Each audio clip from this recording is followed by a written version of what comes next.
अभद्र व्यवहार यहाँहरूले गरिरहनु भएको छ। यस विषयमा मेरो गम्भीर ध्यान आकर्षण भएको छ।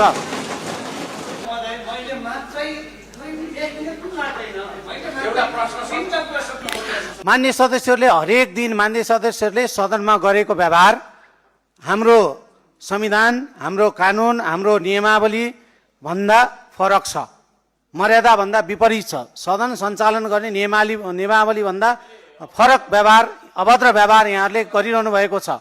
यस विषयमा मेरो गम्भीर ध्यान आकर्षण भएको छ। मैले मान्य सदस्यहरूलाई पटक मैले मान्य सदस्यलाई फेरि भनेको छु। मैले मान्य सदस्यलाई आज 3 चोटि रुलिङ गरिसकेको छु। मान्य सदस्यहरूलाई मर्यादामा बस्नुहोस्, यहाँले स्थान बस्नुहोस्, मान्य सदस्य बस्नुहोस्।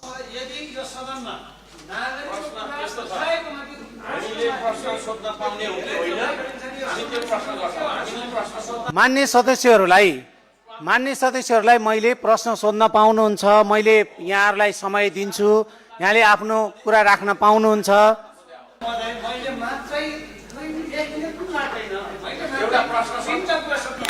मान्य सदस्यहरूले हरेक दिन मान्य सदस्यहरूले सदनमा गरेको व्यवहार हाम्रो संविधान, हाम्रो कानुन, हाम्रो नियमावली भन्दा फरक छ, मर्यादा भन्दा विपरीत छ। सदन सञ्चालन गर्ने नियमावली भन्दा फरक व्यवहार, अभद्र व्यवहार यहाँहरूले गरिरहनु भएको छ। यस विषयमा मेरो गम्भीर ध्यान आकर्षण भएको छ। मैले मान्य सदस्यहरूलाई पटक मैले मान्य सदस्यहरूलाई सभ्य भाषामा यहाँहरूले समय माग्नुहोस् र विषयवस्तुको आधारमा समय दिन्छु भने भनिरहेको छु। जुनसुकै बेला पनि सभाको आफ्नो एउटा मर्यादा हुन्छ।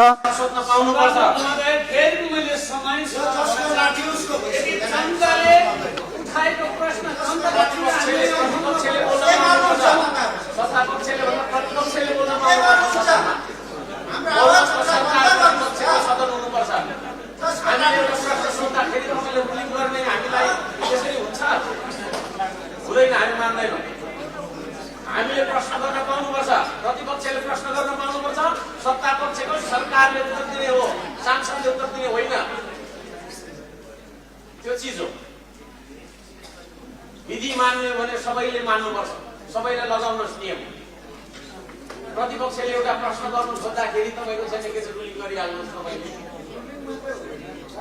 हाम्रो मनमा त तपाईँको हजारौं प्रश्नहरू छन्, एउटा प्रश्न सोद्धाखेरि चुप गर्न पाउनुहुन्छ?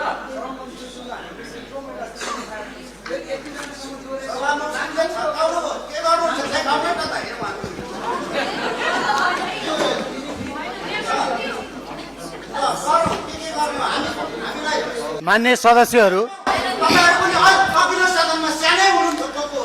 सदस्यहरू नियमावलीको नियम 20 को खण्ड ज तर्फ मान्य सदस्यहरूको ध्यान आकर्षण गराउँछु।